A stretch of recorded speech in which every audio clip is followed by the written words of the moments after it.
inside of your mind's eye as I guide out to higher timelines and provide signs for you to escape the matrix you were placed in because of the choices that you made before. What up, internet?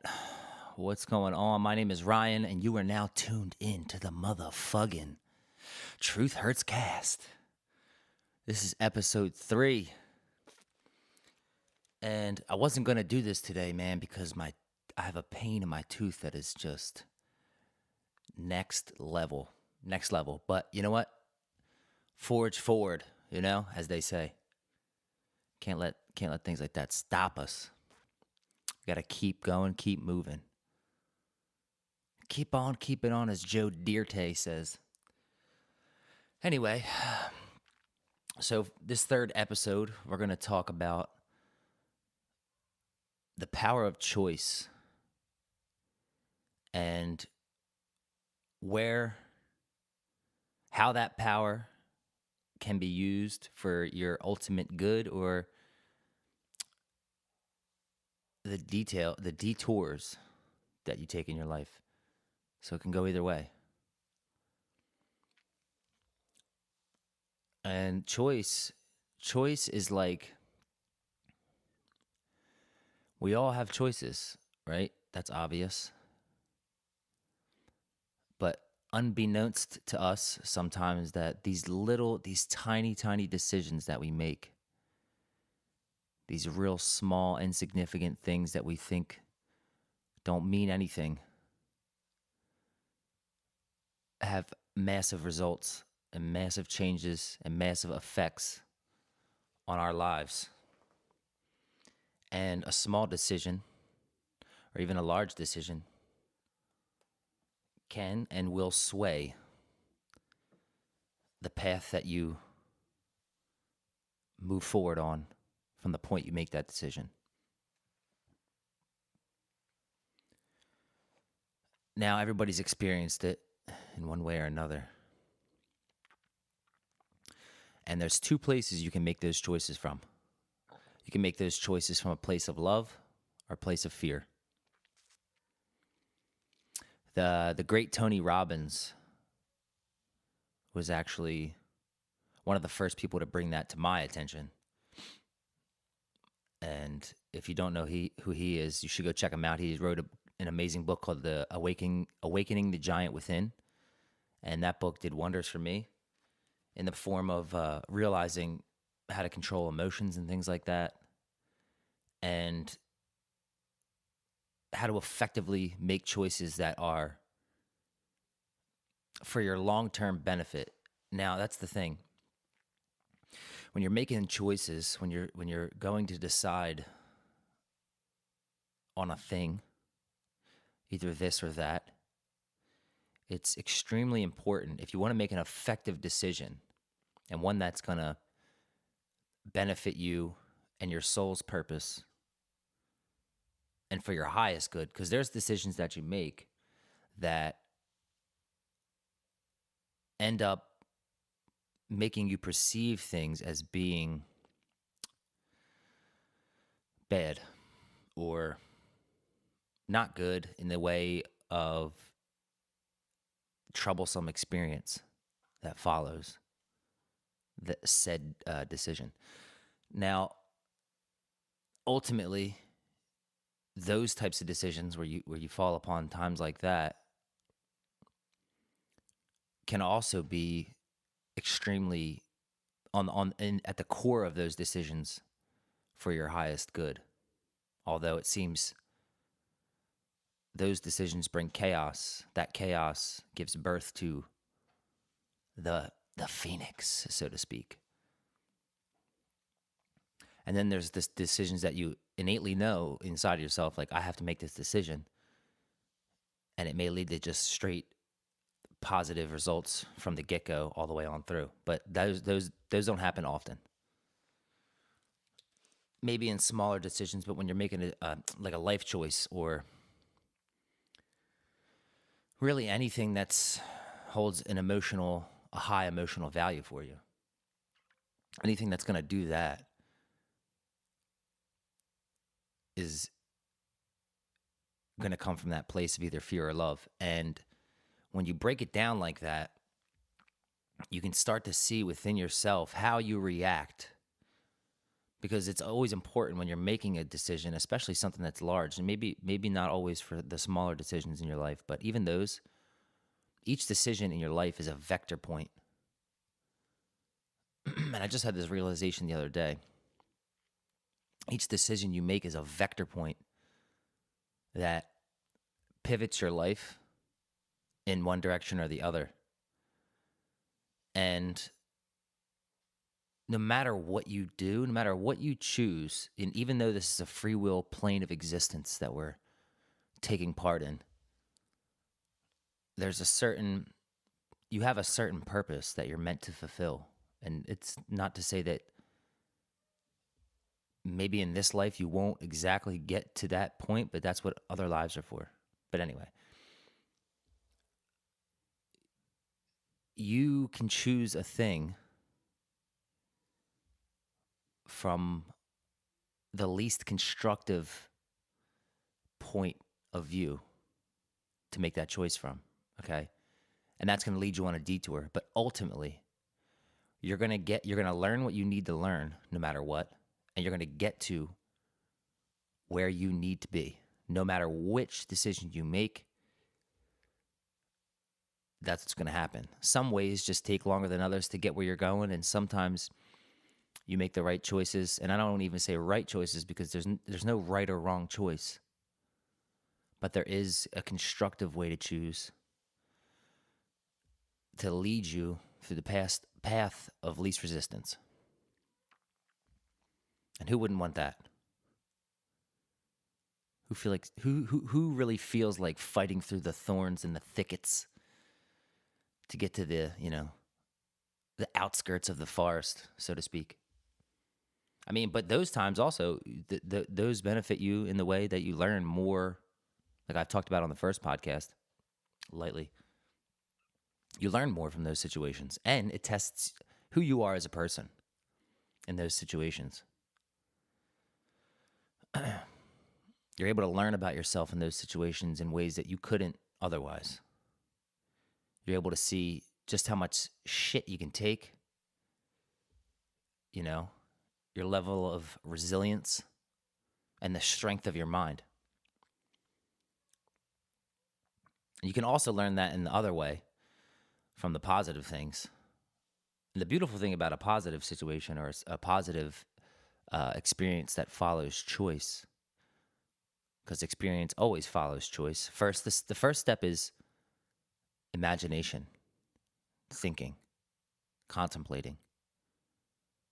And then there comes a point where you have to choose. And not making a choice is also choosing.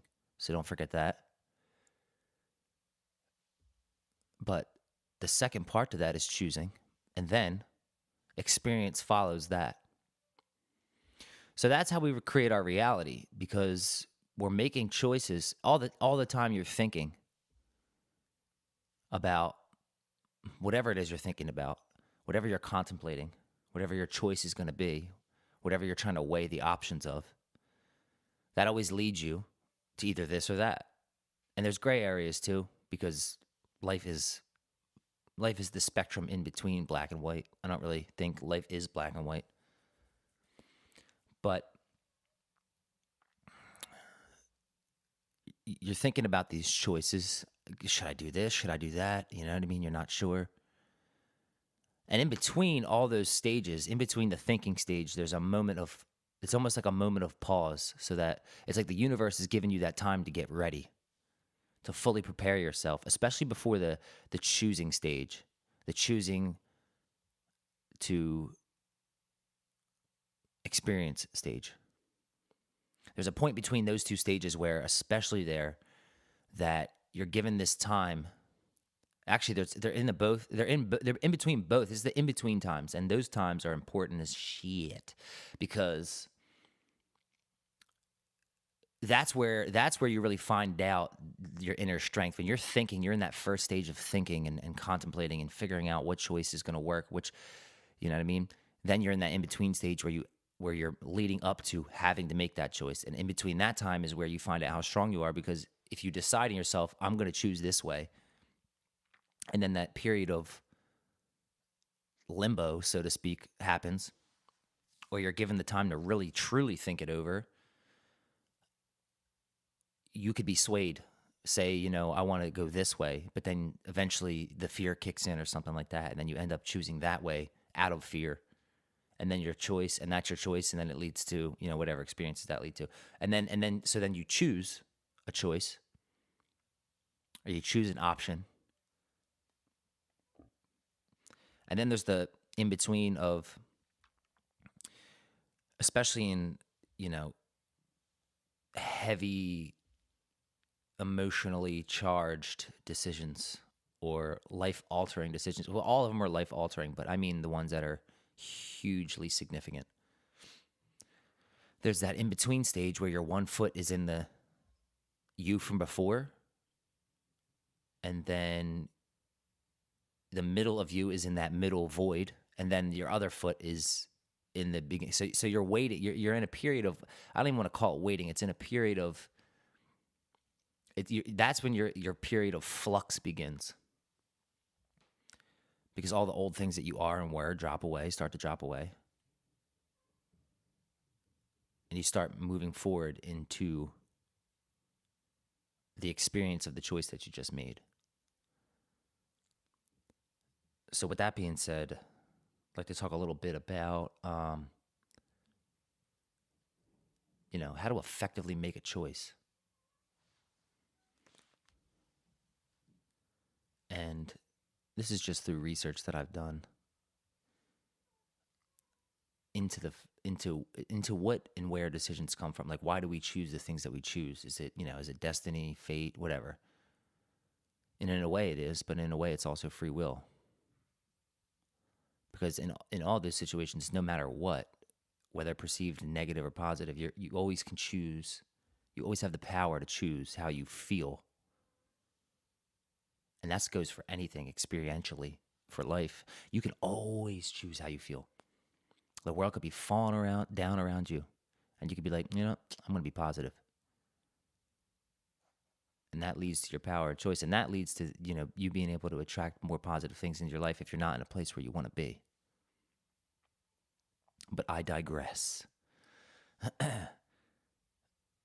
So, as I said earlier, you make these choices from a place of either fear or love. And within those two places,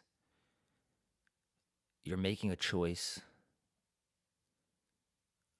for either, in most cases, short-term pain. Well, there's two things that stem from that create those choices, I should say. One of them is short-term pain for long-term pleasure, or the opposite, which is short-term pleasure and then long-term pain.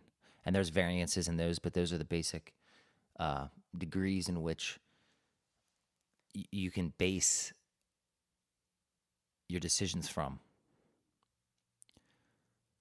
So let's just say something easy where you come to a road where you have to go left or right. You have to choose, right? You come to that crossroad where there's no choice other than choosing. And, if you go left, the road's not bumpy right away, and that's cool. You can enjoy those 15 minutes of fame, so to speak. But then after that, the road turns to dirt, and it's raining, and it's shitty. And there's a statistic for that, and I don't know exactly what it is because I haven't read material on that for a little while, but I want to say more than 50% of people choose that because short-term pleasure is more important to them than long-term. To avoid short-term pain, people will always choose that. People that don't know this material or don't have that inner dialogue will always almost innately choose short-term pleasure over long-term pain, or over long-term pleasure. So I have to make an interjection because I was listening back to that part right there. And I just wanted to add that people will do more to avoid pain than to gain pleasure. That's what I was basically trying to say right there. If you make it, and then let's just say with that same analogy I was using, the same example, if you go right on that road, the road's bumpy as shite for a little while, you know? It's almost like oh my God, why did I do this? And then eventually the road gets repaved a couple miles down, and you're able to drive nicely, get your windows down, it's sunny out. It's a nice view. The average person isn't going to choose that because it's harder in the beginning. Most people don't put their head down and go right into stuff, you know? And that's your two places where you can ask yourself when you're at a pivotal moment in your life and you kind of know it and you can kind of see it, you can weigh your two choices with those two things. Is this going to give me long-term pleasure over with short-term pain, or vice versa? And if you'll start to see when you make these decisions from this point of it's going to suck for a little bit, but then eventually it's going to get way, way better. If you and that supports the self. That's a self-love usually when where you make that choice from. You'll start to see that making decisions becomes easier because you don't have to worry, like you just know already, like, and sometimes the hardest choice, mind you, leads you to that. It's not always the easiest choice that leads you to long-term pleasure. And I'm not saying this doesn't go for every single decision you make, because some decisions are, you know, you just know in your gut, like I got to do this no matter what, you know. But I'm talking about the large decisions where you're really weighing a consequence, where things could go either way. And that's a good place for you to be mentally when you're in that imagination, in that contemplation stage for decisions. Hey, and look, I'm not saying I make the best decisions all the time, always, but those are some of the things that have helped me when I've made major life choices and really helped me kind of, it just made things easier. Just made things easier. And then, like I said, in those situations, you can always choose how you're going to feel. You always have that power to be, hey, you know what? Fuck it. I don't care what's happening around me. I'm happy because I'm grateful to be alive. You know, and then once you realize too, the universe, spirit, God, whatever you want to call it, always has your back, always has your best interest in mind. You know, you don't worry anymore because you know either way, whatever you choose, you're going to be good. You know, storms don't last forever. And once you get to that place of security in spirit, or, you know, thyself, whatever it is that you want to call it, the consciousness, the great I am, it doesn't matter what you choose. It doesn't matter because you're always in that middle ground of I'm going to be good. It's not that you're not going to feel emotions to which way, you know, you'll still feel those emotions, but you can still choose your way out of those by saying, I'm good. I'm going to be fucking happy. And knowing that you're going to attract to yourself the vibrational state that you choose to be in is what you're going to experience. That's how you create your reality. If you're in a positive mind state, no matter what, all the time, no matter what's going on around you, you're going to be fine. You're going to attract the positivity to you. It's because you're an electrical being. You're in a magnetic being. You know, like attracts like. If you're positive, you are going to, and I'm not saying to resist negativity, because that's part of your being too. All is one. But, and I'm not saying also don't resist emotions. You always need to express how you're feeling, no matter how you're feeling, but you can always choose your way out of them. but let them live. Give them their time. Don't really give any emotion too long of a time. Don't give happiness too long of a time in the sun, because it's going to get burnt. It's called walking the middle path, being at equilibrium. Because even just as when you're super angry, let's just say, or when you're super excited, you're easily, when you're in those two states, because you're on such extreme ends of the spectrum, you're easily thrown. If something comes in and hinders that, you're easily thrown to, you know what I mean? So when you're in that middle path, you're clear, you're playing the observer, and almost nothing can really throw you, because you're not this or you're not that. You're just being. You're a human being. You're not a human doing at that point, And that's a good place to be, in the here and now especially. So that's really all I wanted to get into with choices. Maybe I'll add some of this in another episode. I'm sure I'll talk about it again, but that was just kind of prominent on my mind. And like I said, I had this crazy tooth pain that I just kind of wanted to get something down, something out there for y'all to vibes with, because I created this motherfucking gangsta shit. And this the motherfucking thanks I get. I don't know if that has to do with this, but I just wanted to say that. I feel like I needed to put that on wax. But anyway, I'm Ryan. This is the Truth Hurts cast. I thank you guys for joining me, for liking it, for sharing it, for following me on Podbean. If I'm trying to get this thing on iTunes as soon as possible. I think I had to get a couple more episodes up on my page in order for that to be able to be happening. So check me out on, if you didn't find me through Podbean, maybe you found me through my YouTube, which is the Truth Hurts cast, at YouTube, whatever.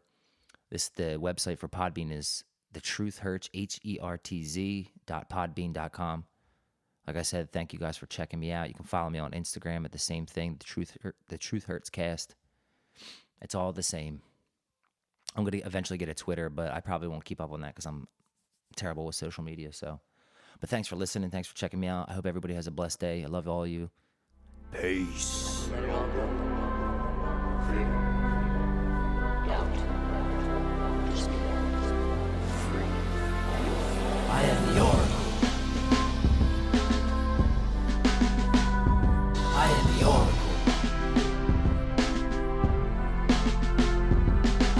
Oracle. Come with me and step inside of your mind's eye as I guide to higher timelines and provide signs for you to escape the matrix you were placed in because of the choices that you made before you